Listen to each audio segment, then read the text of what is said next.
Bombas makes the most comfortable socks, underwear, and T-shirts. Warning, Bombas are so absurdly comfortable you may throw out all your other clothes. Sorry, do we legally have to say that? No, this is just how I talk, and I really love my Bombas.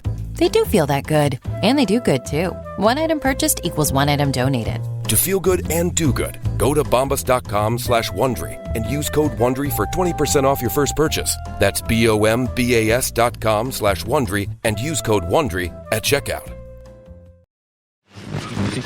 Edit audio.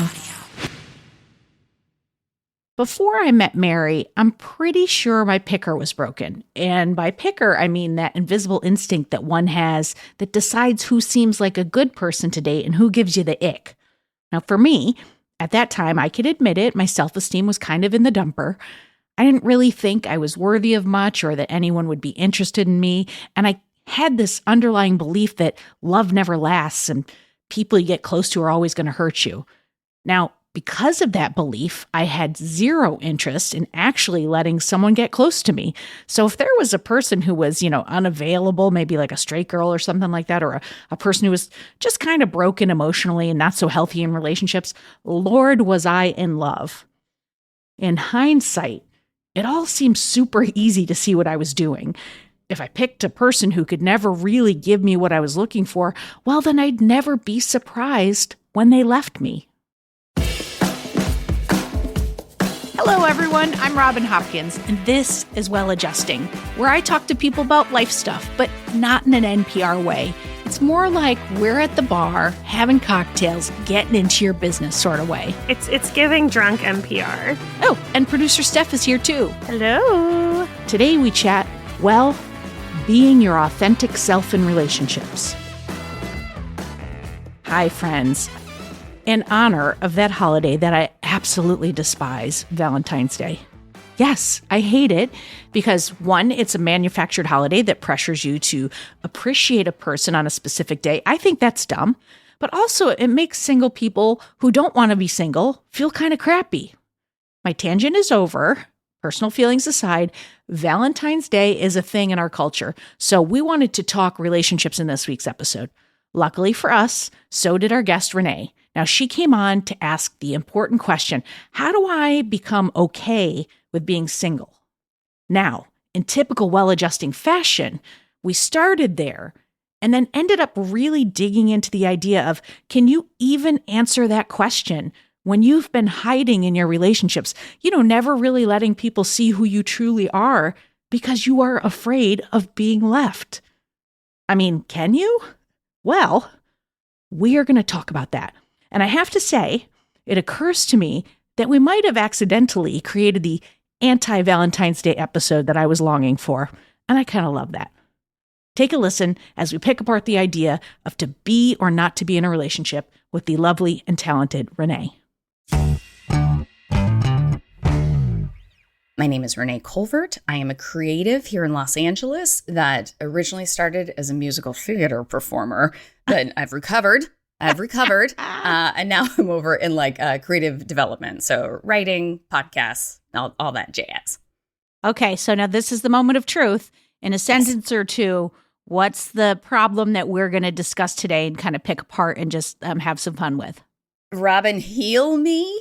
I would like permission to be okay with being single, with being hyper independent. I want it, but unless luck is on my side, can it just be okay for me to be okay with it and not want to want it? Oh, what's so interesting is I'm so with you. And then all my questions started popping up with not wanting to want it.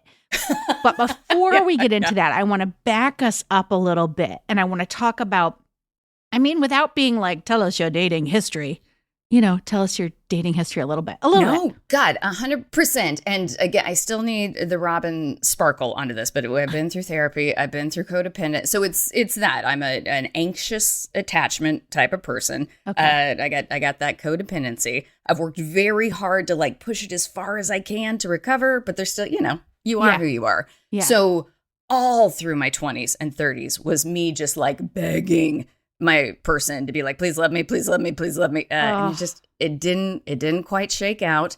And then when I turned 40, I was just like, I think maybe I'm going to take a little break. I'm going to take a little break. And from that, Robin, my career skyrocketed because I think what I learned from that is over those past 2 decades, I was always putting my person in front of me. Mm-hmm. So I think this comes from my own anxious attachment. Yep. I'm codependent. Yep. And then I think it's luck.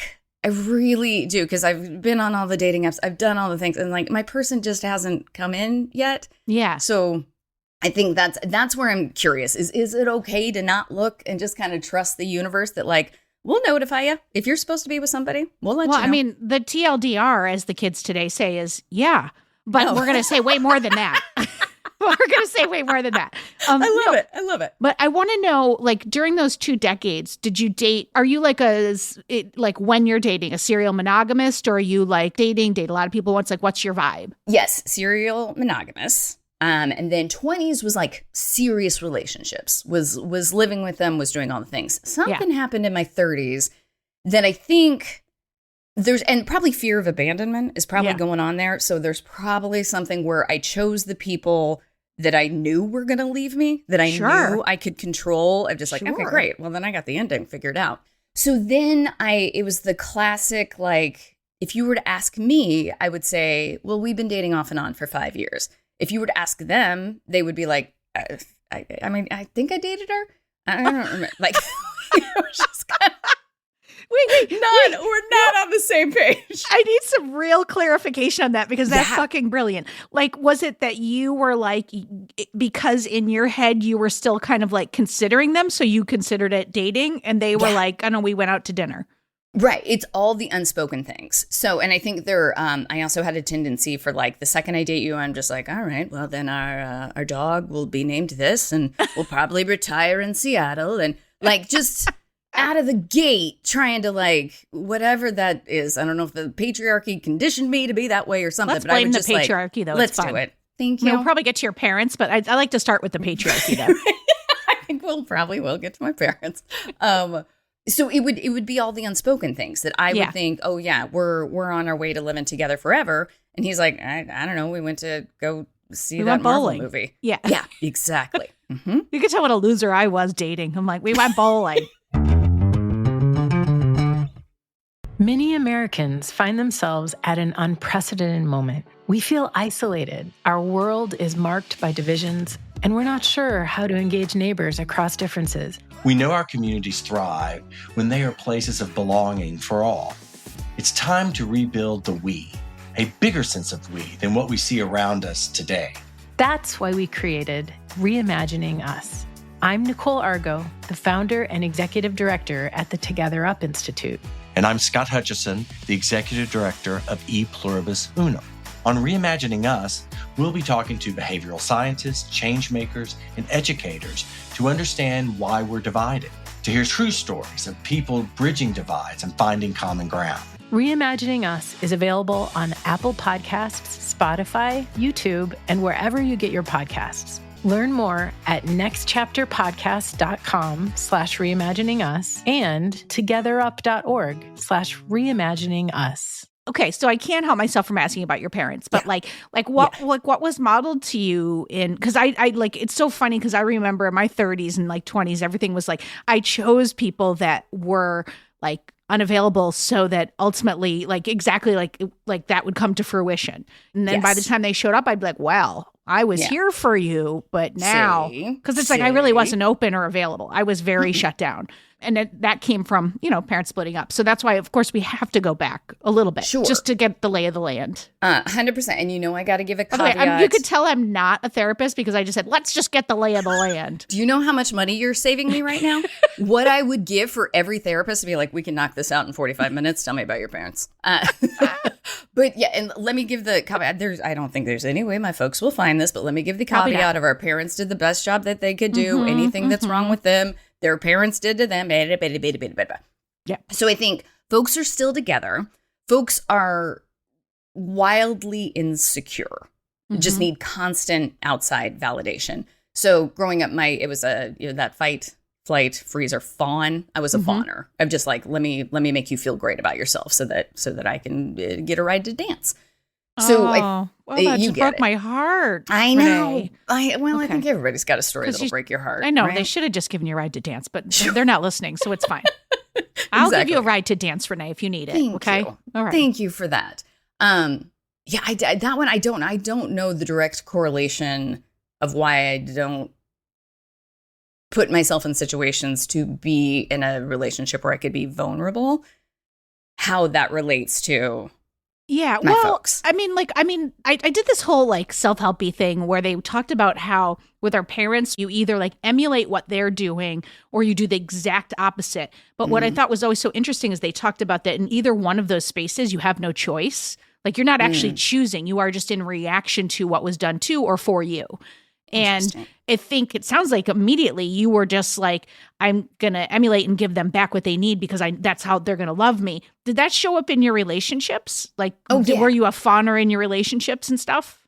Yeah, 100%. Yeah. So it would, obviously, I think the anxious always go for the avoidance. And then, I don't know about what this means, but the pattern is every person I've dated, before we dated, they had a dream job in mind. After we were done, they had that dream job. Oh, you got them there, the lady behind the person. Thank you. And I will shout that from the hilltops. So I think it was a let's get you to where you need to be, and then it'll be my turn. Let's make sure we got all your stuff coming true, and then get to mine.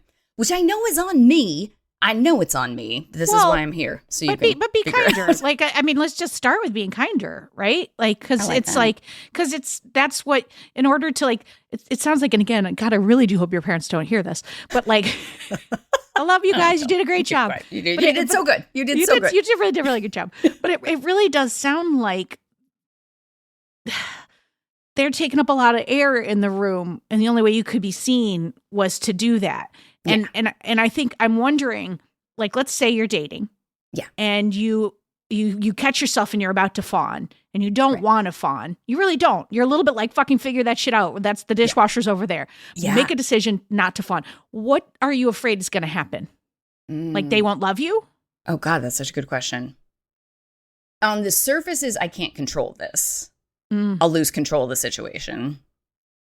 Okay, let me think of it. Okay. Yeah, God, I think it's my own personal panic of if you don't feel great about yourself, this goes off the. I can't sit in that uncomfortability with you. I don't have the practice to sit in any emotion other than things will be fine and you're great. Yeah, I think. Yeah. I mean, I feel like, I mean, we always love to give homework at the end. And my very first thought is like, I think that's a real thing for you to explore, is to make this connection between your parents. Because it's like, as an outsider, just in the couple of things you've said, of be like, of course, if they were anxious or in that space and you felt like you had to prop them up, like that would really create a thing. Like, if I don't do this, the world is going to fall. Right. Like their relationship's going to collapse. Our space won't be safe. And then I'm just immediately hop, skip, and a jump over to you, all like, first date, we're married, and I'm propping you up and getting your dream job. And then I'm like, well, where in any of those equations is Renee? Yeah.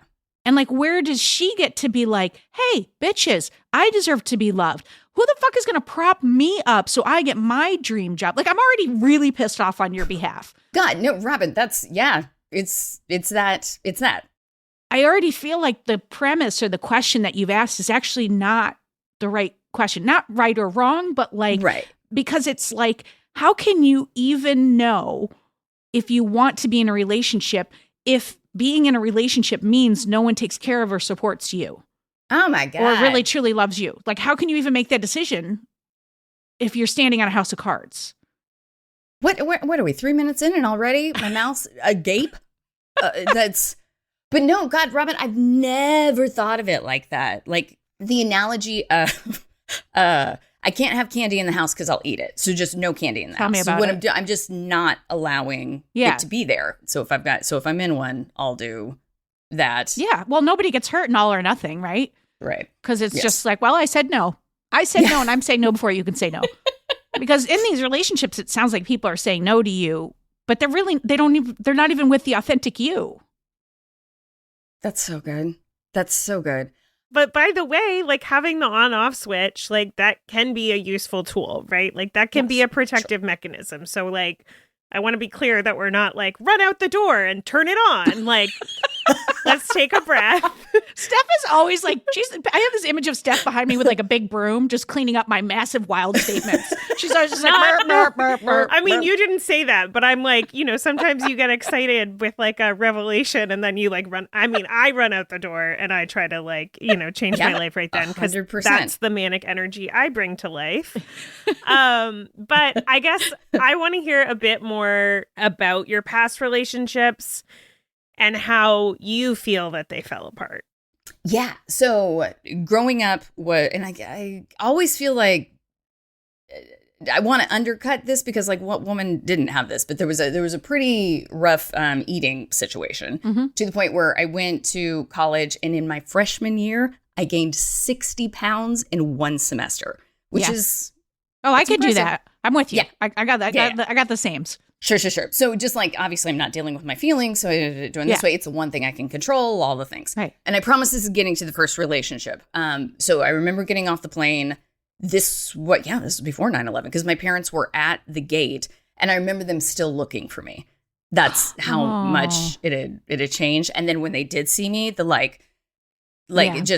was awful. And that was the response to everybody because I'm 5'3", 6, like it's just going to be a different person that you're seeing. So the one person who didn't care, who didn't mention it, who didn't look like that was my high school sweetheart. And we had met up to go skiing. And there was just such like unconditional love coming from him of just like, I love you. I don't care what it looks like. Like it was beautiful. Then the summer between my freshman and sophomore year, he proposed. We're both 18. 18. And I remember in that moment, and again, he's the most amazing person. But I remember in that moment thinking, I'll tell him tomorrow. I'm going to say yes now, but then I'll tell him tomorrow. We can't. I don't want to lose you. I don't want to lose you. So I'm going to say yes in the moment because obviously I can't sit in anything other than joy. And then that turned into we got married for 5 years.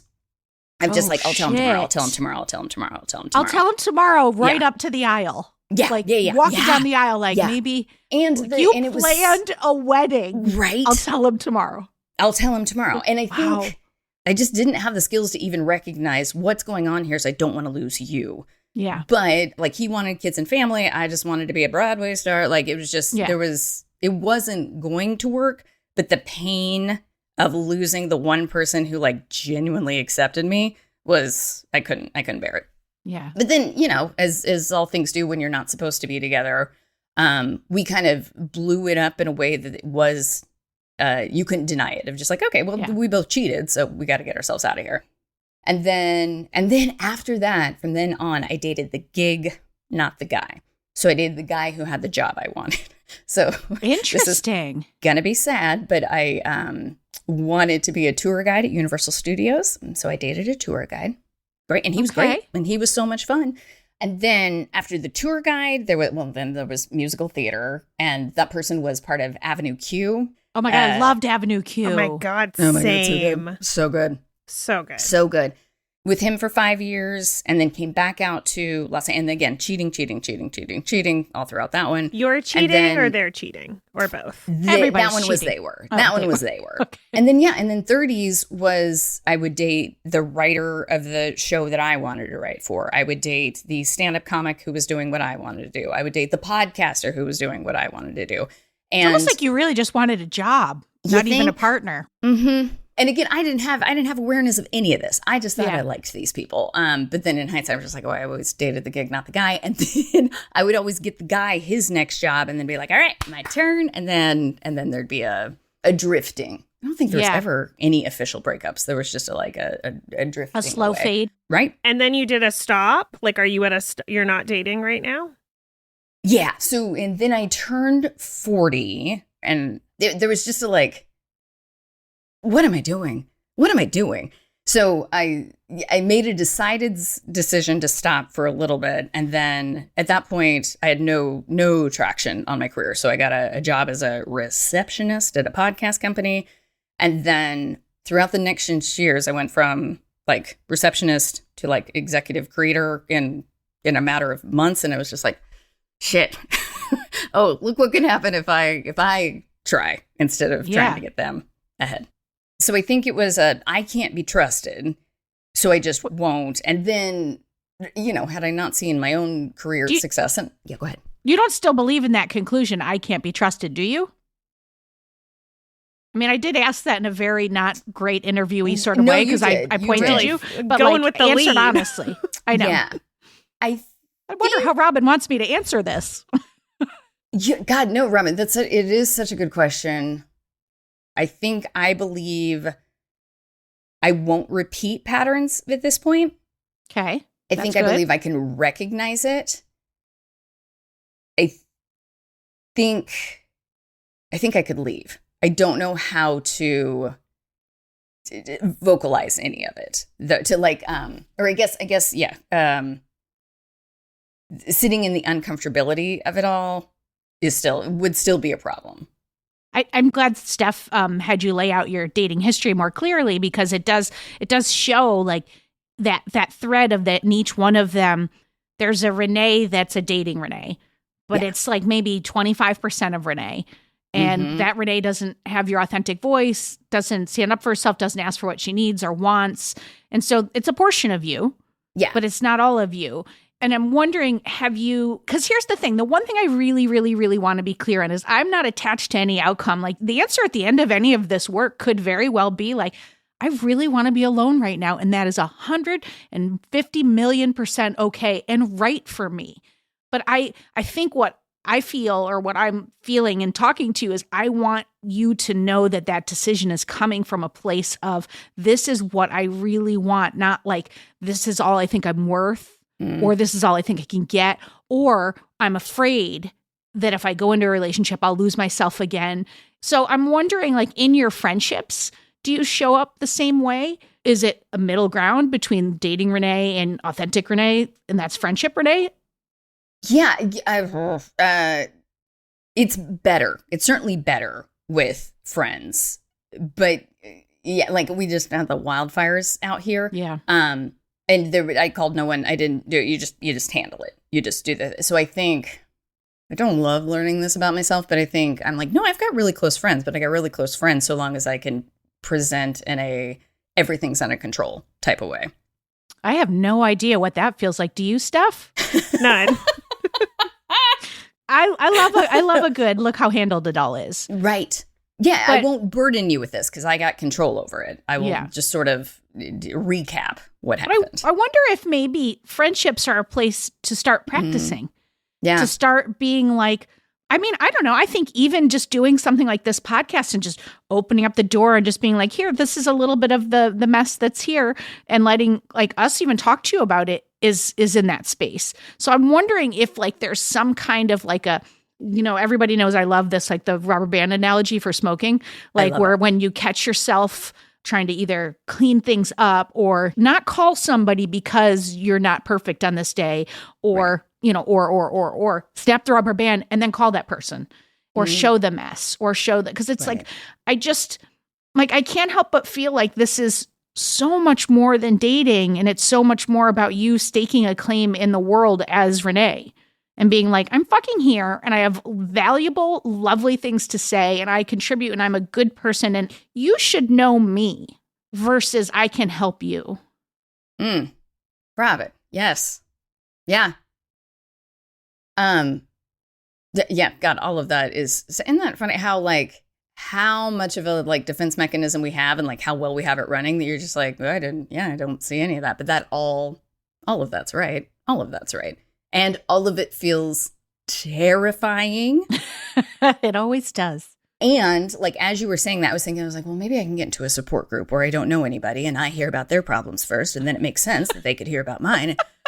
Just because you're right. Like, I would love to intellectually get myself healed, but I think it's the messy stuff of like, you got to sit in it. Well, it feels like you have a lot of the intellectual work already done. You understand your patterns, you understand what you do, and you know what a Reneeism is, but then like, I don't know, I feel like my therapist, Patricia, at one point when I first started seeing her, said something along the lines of like, we didn't create the problem in isolation, so it can't be solved in isolation. It needs to be worked out through like a partnership in some way. And that's why I'm just wondering if there's some safe friends that you could practice with. And then that makes me want to ask this question, which is, what would it look like for you to practice with friends of being truly you?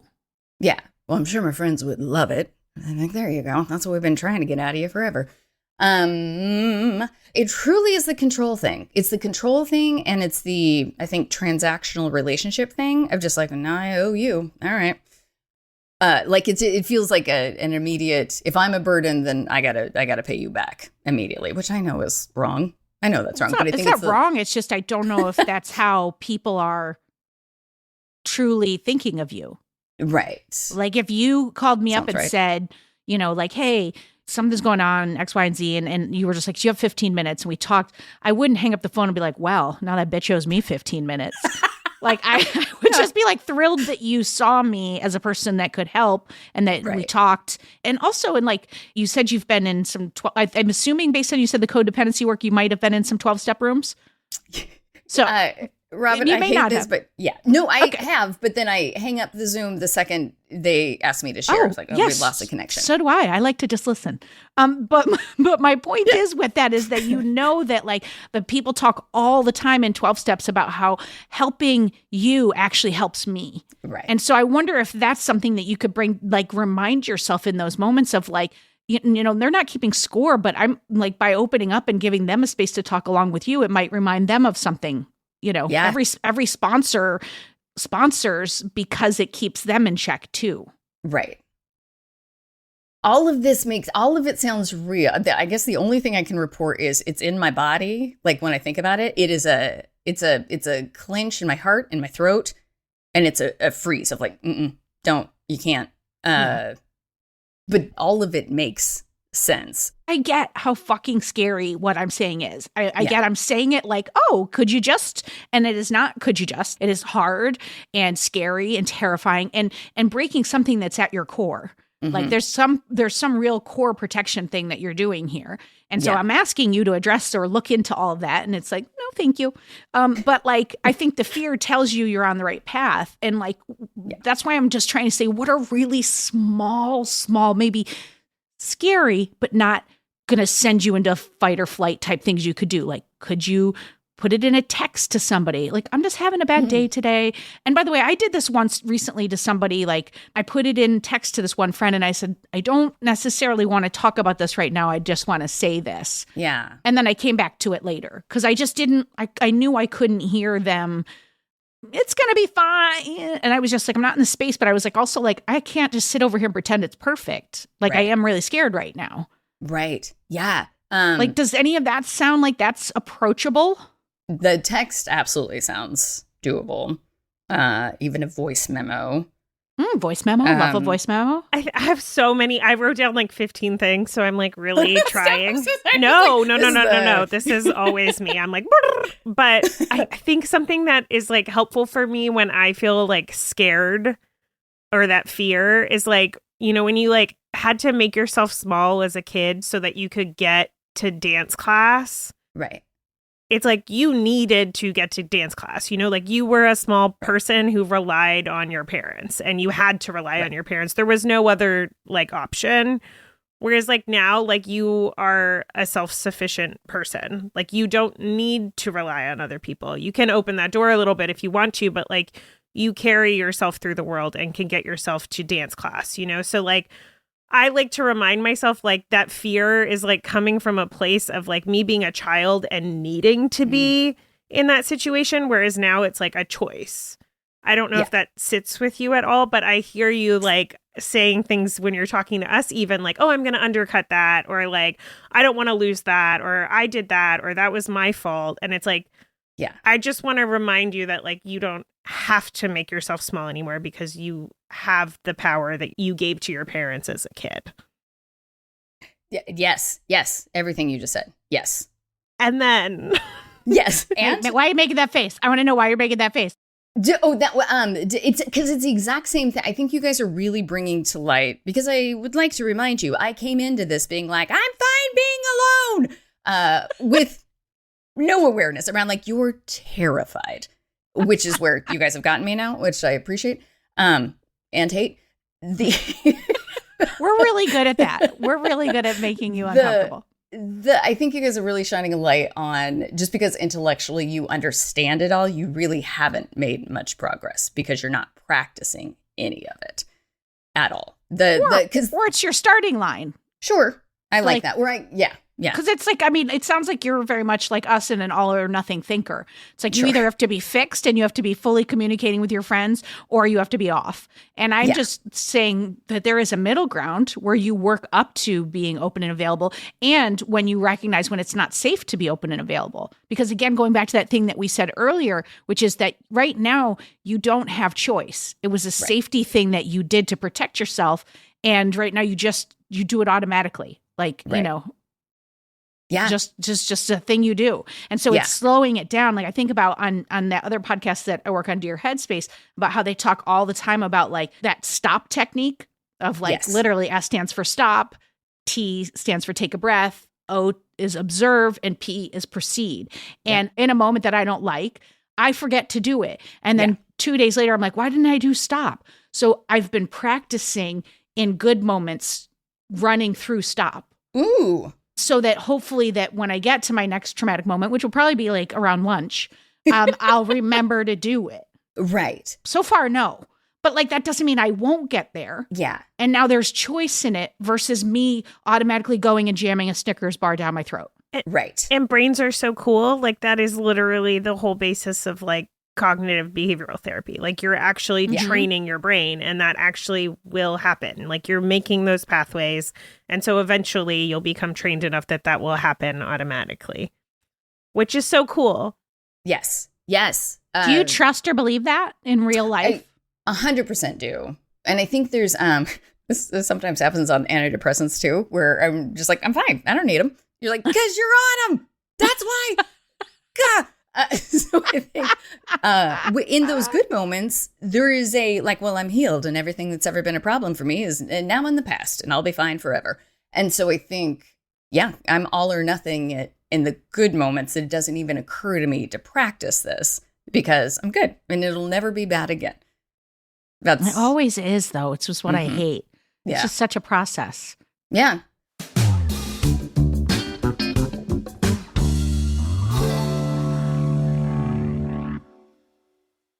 I want to ask you if a relationship were to show up that you wanted, give me like 3, 4, whatever characteristics of what it would look like. And I don't want to hear he's not mean to me or she's not to me or they are not mean to me, whatever, whomever it is shows up. But I want to hear what it is, not what it isn't, if possible. Yes.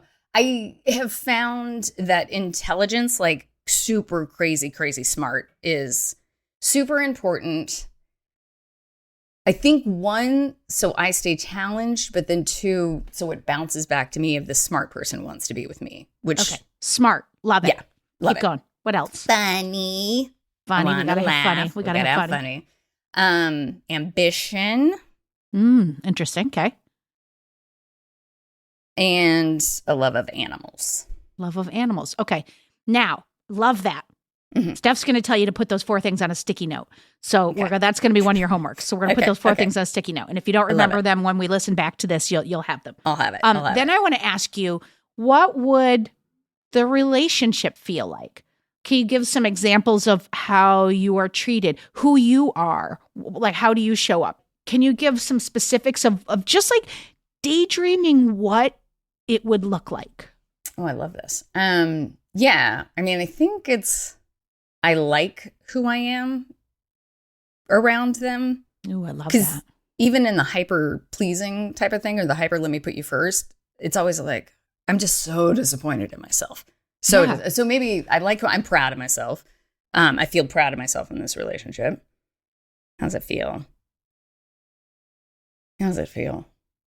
I guess there's probably a core belief that I have of like love leaves. It leaves. It always leaves. So I think it disrupts that. I don't know if I can get to love stays, but I might be able to get like, maybe love doesn't leave. So there's some type, it at least like corrodes that. Well, if you can't make that large of a blanket statement, what are some specific things like that tell you love stays? Like we talk about our retirement together. We ask each other questions about what it would look like, what kind of our favorite vacation for our 5-year anniversary. Like what kind of things would be present so you felt secure? I don't love what came up is that I am pissy. I overreact about something and they don't break up with me. That's a great starting place though. Yeah. Something happens where I have become less than pleasant. And they're just like, all right, I'll write it out with you. Yeah. Yeah. They're like, that's what she's doing today, but she'll be in a better mood tomorrow. Yeah. Robin, I guess we're really going to have to start with baby steps because of like long-term stuff. I can't get there authentically. I can get there like I'm reading a book. And by the way, fucking great. That's a great understanding, right? So like, I think that this is identifying another piece of homework for you to explore is to like just vision what it would look like. And again, like I can't say this enough. I'm not suggesting that you must be in a relationship to be happy because I think this will have ramifications for you in your work life, in your friendships, in being able to ask for a rate that is commensurate with your talent. Like this will have an overflow. And then when someone shows up, you decide. Yeah. And then when you've done some of this work, then you can sit down. Like I would in no way, shape, or form. Like if you even tried to ask the question you started this podcast off with, I'd be like, nope, we're not even going to talk about this. Renee, I'd be like, you stop it. You stop it right now. Like that question's like down the road. When you think about what you want, I want it to be so specific. Yeah. That you can see this person. Yeah. And then guess what? I believe, now I don't know if everybody else believes this, but I believe when you do that, that person will probably show up. But oh my God. Yeah. Yeah. If they don't, like, guess what? You're a baller ass bitch in every other area of your life now. And you probably have much more intimate relationships with the people who are already in your life. Yeah. Holding two things. One is how foolish I feel about coming at you with just like, I just haven't gotten lucky, guys. That's it. Nothing more to be looked at. I just haven't gotten lucky. Jesus Christ. But you stop it, though. You stop it. We start where we start. 100%. And there are weirdly, like, I think at work is the only place where this is sort of kind of started to show up. And it took 6 years of practice to get there. But you did. God, the hemming. Yeah.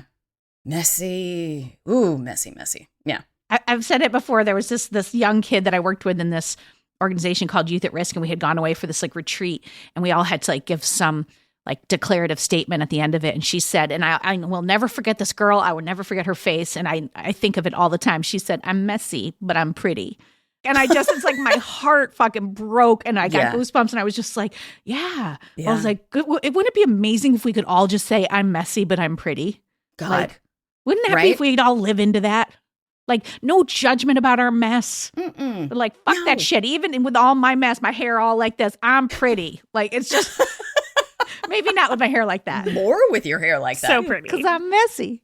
Yes, 1,000%. Yeah. And I think there's also the notion of just like, I forget that we're all messy. Yes. We're all messy. Because they're in you guys being like, me too. I'm like, I don't know. You guys both have your shit together. Oh, no, we're fucking really a mess. I was going to ask you, like, if your friend came up to you or texted you, let's say texted you or left you a voice note that was like, I had the worst fucking day. My boss fucking sucks. I hate them, blah, blah, blah. And then I went to the fridge in the snack room and I tried to get my sandwich out and someone ate half my sandwich and I know it was that motherfucker, like, blah, blah, blah. Yeah. And like sent you this rant. How would you respond to getting that? In a heartbeat. Yeah. Because if I can help, if I can be the hero, oh my God, in a heartbeat. To that exact point, this just happened recently. Well, yeah, the fires have been here, right, guys? So it's just been, we're having some days out here. Yeah. And I couldn't get out of it. And I was so upset. And I had a friend text and she was like, how we doing? And I was like, okay, but I don't want to talk about it. And she was like, well, over here, I'm depressed. And immediately I was like, well, if you're depressed, get on in here. Yeah, I would love to talk if we're going to work on you. So yeah, to your point of yes, it feels great for me to give it, but I can't put that on somebody else wanting to do that for me. Okay, hold that. And then if you had this thing when we were talking about how it would feel if you were in relationship, and I think you said you were pissy, and that they would ride through it with you. Yeah. So given that you know yourself and know that if your friend or someone you love was being pissy and having a hard time, it would make you actually show up as more of yourself, try to fix it, try to be the hero, try to show up more, try to like have empathy for them. Yeah. I just want you to remember that when you think that you're not like deserving of the same. Yeah. Because, like, I bet anyone that you would show that to, and I know that you're, like, an overdoer. I'm an overdoer, too. So, like, you're probably there to, like, help a stranger who is feeling depressed. And I get that. But most people who care about you even a teensy bit, if you're saying you're having a bad day or if you show up a little pissy, like, their reaction isn't going to be like, okay, peace out. You know, it's going to be like, oh my God, what's going on? How can I help you? Like, or at the very least, they'll be like, okay.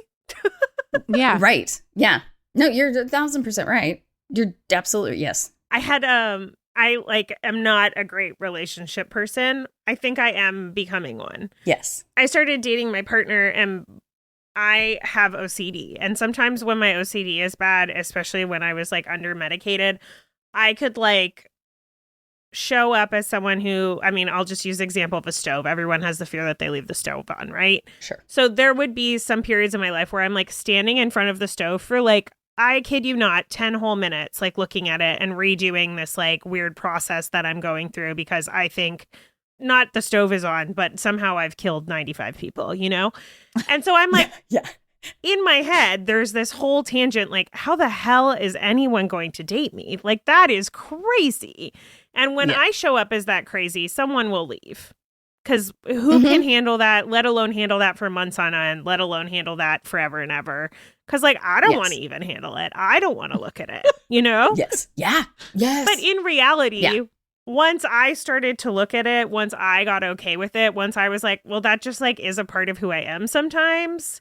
Yeah. Other people in my life, I would let in on that and be like, oh, sometimes I'm like this weird little person. I mean, right now I'm just saying it on a podcast, you know, like I'm like, I don't give a shit. Like sometimes I'm this weirdo. Yeah.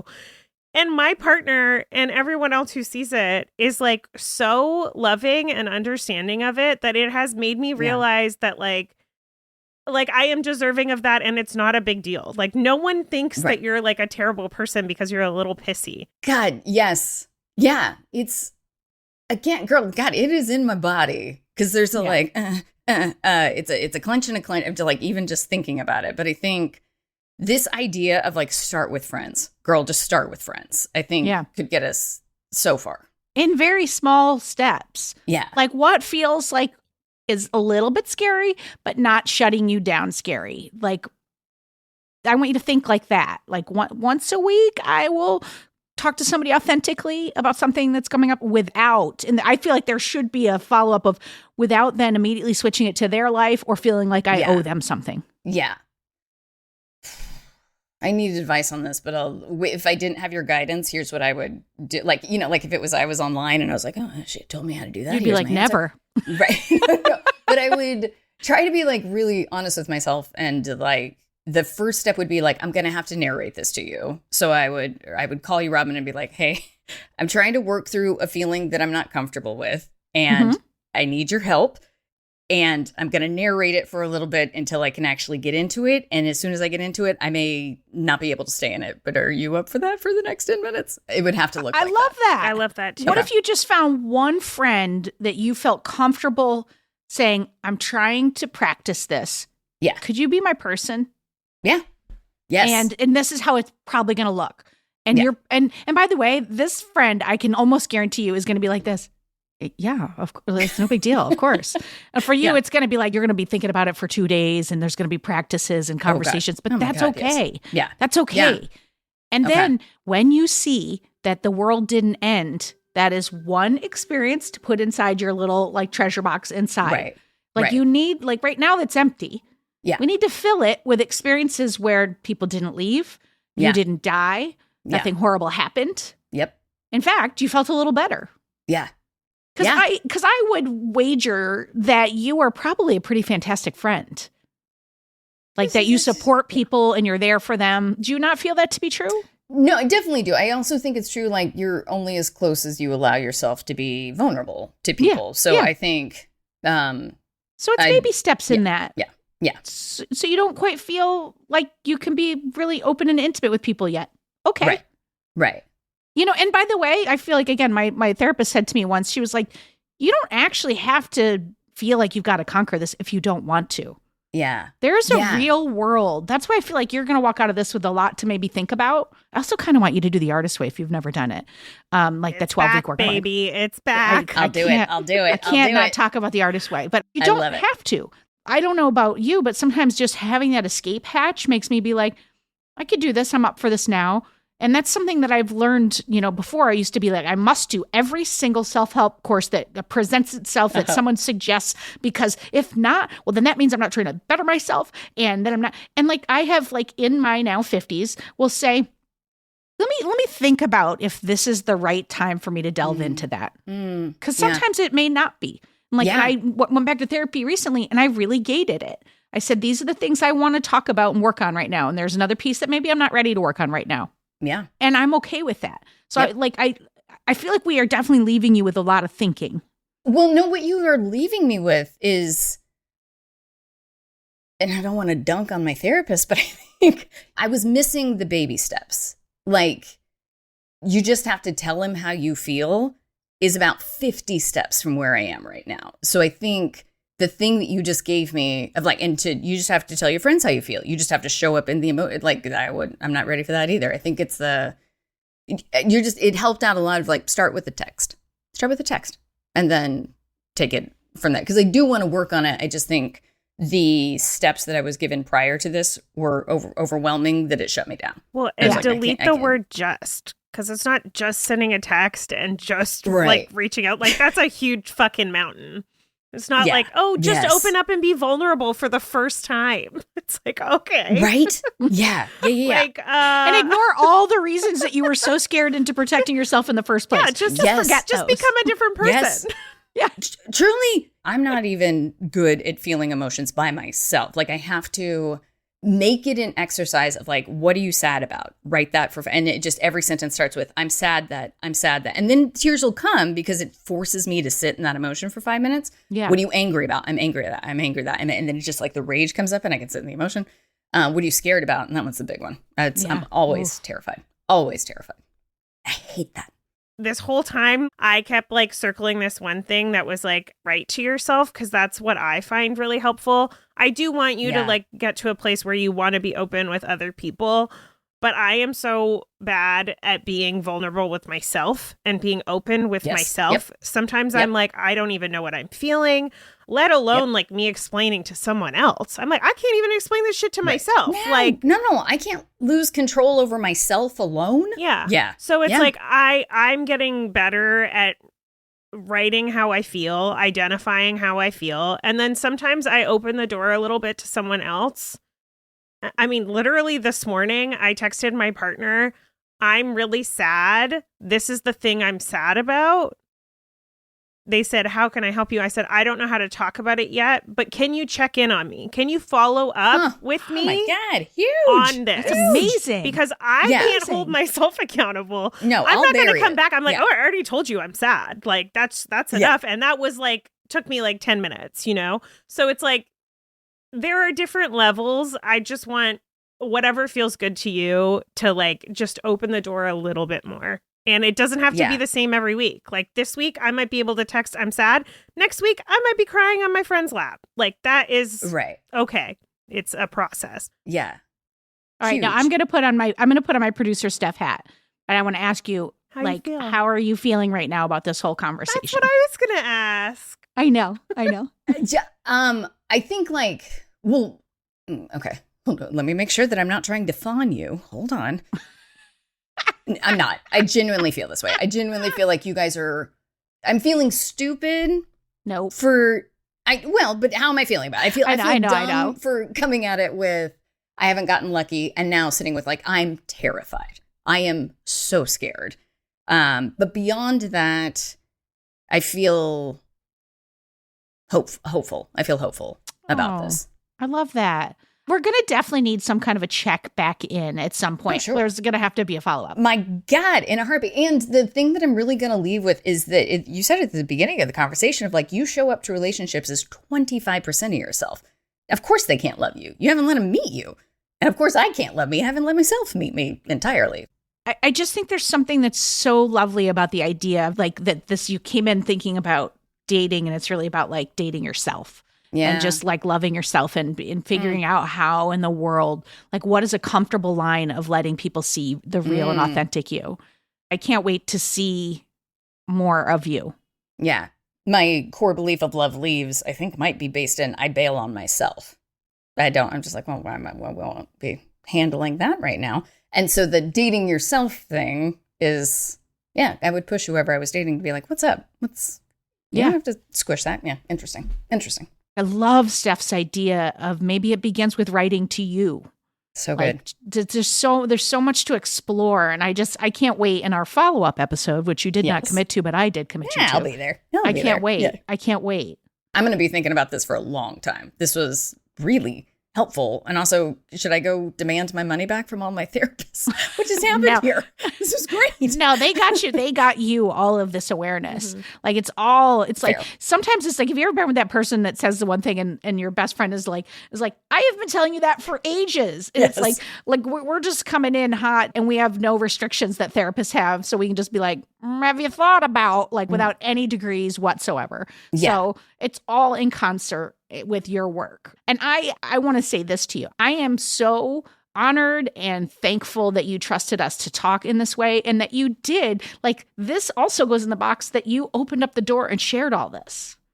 Like that's pretty amazing. And I'm so honored that you trusted us to talk to us today. And I loved every minute of this conversation. You guys are the best. Thank you.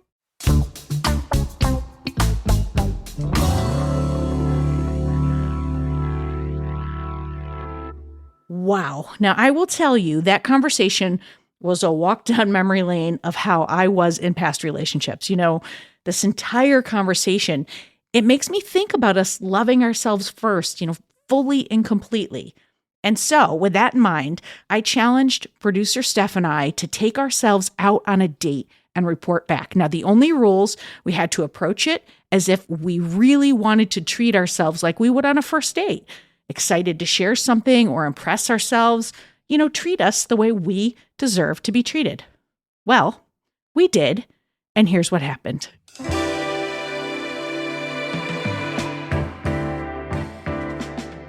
Okay, I am following my assignment of doing a date with myself. Now listen, I gotta say, I might be breaking the rules a little bit because I'm kind of meeting somebody for my date with myself, but hear me out. I'm going to a spa. They have a water lounge. They have a hot tub, eucalyptus sauna. Had a little gift certificate from producer Steph at Christmas. And I am going to go there and I'm going to relax. Now I'm going with my friend Baron and we're doing our manifestation bi-weekly. I sound like such a weirdo in this voice memo. I can't even. But we're doing our manifestation bi-weekly, which is all about career growth, but also we laugh and we talk 100 million miles an hour.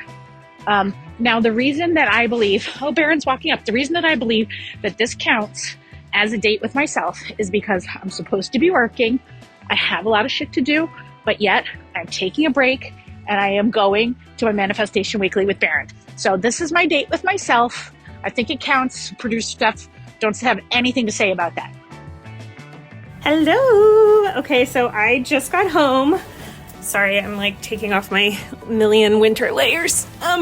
But I went on a little date with myself. I went to the movies, which I never really do. And I feel like it was a really great date because you can't be on your phone at the movies or like be in contact with the world. I went and saw One of Them Days. It was so good. I laughed super hard. I brought like a little blanket and it was like one of those theaters with the recliner seats that are amazing that I love. And it was just a silly movie that was a lot of fun, like a buddy movie. And it made me just want to go hang out and play with my friends. Great date by myself. Took the train there, took the train back, went out for a glass of wine after. It was great. I loved it. Okay, so I'm just out of my date with myself. And whoo, do I feel sassy and relaxed. I feel delightful, and I have to say this. I stand by my earlier thought that this was a date by myself because there were times when Baron was in the sauna and I was alone in the hot tub. So, date with myself, successful, check. I have to tell you, sometimes we make up these homework assignments and I'm like, what in the hell was I thinking? But I have to say, this one was pretty amazing. Give it a try, folks. Take yourself on a date and report back to us here at Team Well Adjusting. You can do it on the socials or by email at hello@editodd.io. We would love to hear how your date with yourself went. Well, friends, that's a wrap on our Anti-Valentine's Day episode. Thank you so much, Renee, for coming on the show and being willing to, let us chat through your love life. We can't wait for that follow-up. You got this. For more Robin, and you may need that, you probably don't need it, but if you do, you can follow me at Real Rob Hops on all the platforms, all the socials, as the kids today say. Well Adjusting is an Edit Audio original series. It's exec produced by Steph Colburn and Robin Hopkins. Our producer and editor is Maria Passingham, and our production manager is Kathleen Speckert. Thank you to the entire Edit Audio team and to you for listening. Oh, hey, before you take out those AirPods, this show is just for entertainment. If you are in need of help, please, please, please reach out to a professional. Go ahead and get that help. You deserve it.